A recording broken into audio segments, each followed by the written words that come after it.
that was the entry point. Ben is still at his first job, his first workplace. My other interviewees all left their first jobs in pursuit of other ambitions, the opportunity to fulfill other ambitions, whether within their careers or in their personal lives. But so they all left voluntarily. Becky freelanced for a short period but found herself unsuited to the lifestyle. She said, I don't have the work ethic to get up and go and find the stories, and I need to be in an office working with people. I wouldn't have said isolation had really established itself as a theme throughout my interviews. I know that some of the literature did touch on that issue of not seeing people from one day to the next. I don't think that was something that really applied even to my freelancers. So Ben was still in the job. Becky freelanced, but only for a short period. Emily Ann left the job in order to go travelling, and when she got back, she freelanced for a while, and she got a job, not technically as a freelance, she got a job where she was doing shifts on a daily basis for a national newspaper's iPad provision. She turned down a full-time role there after a while in order to preserve her autonomy, so she basically worked on her own projects in the day and went to work in the evening uploading newspaper stories onto the iPad. And she said that this allowed her to do things like go to Zambia for a freelance reporting opportunity. All she had to do was tell the iPad people that she wouldn't be available the following week. So what she said was, I felt like I did my job during the day. I'd get up at 10 or 11, spend the day working on my projects, sending off freelance things, working on my blog. I felt like I'd do a full day's work, and in the evening I'd just go and do quite a straightforward job.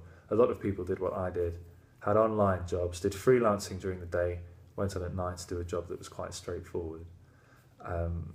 So that's something where I suppose she's balancing having a traditional or a steady or a regular job maybe rather than steady in order to be able to pursue her own self-fulfillment. And that's where being a freelance journalist in that sense maybe is more compatible with the experiences of the likes of JJ Moraj or the sort of classic freelance creative practitioner. Dave also went travelling, and when he came back, picked up freelance work. He was actually pursuing self-fulfillment through comedy and live performance, so totally divergent from his initial career, and he used journalism to basically pay the bills. Very similar to Emily, he said it was cool. I got to go to Chicago to study improvisation for 6 weeks. I could work while I was there because none of my clients cared about where I was doing the work. So both of them found that afforded them opportunities. Interestingly, however, both of them have been bitten by the unpredictability and unreliability of that sort of work. So Emily said she went on holiday with her boyfriend. I was on holiday. I got an email that had been sent to everyone saying that now the iPad has been closed down. This is your redundancy package. She'd qualified for it without even being on a contract. She said, because I was on holiday, no one thought to tell me that. She said, I'd literally got engaged that week. So her boyfriend had proposed while she was on holiday. I was really happy. I checked my emails and it was like, great, I don't have a job to go to. So a little bit unpredictable for Emily. Similarly, Dave was talking about the job he had very recently, which he was excited about the prospect of working in an office again, a little bit of a change, hoping to start to make some more money, but the job only lasted a week.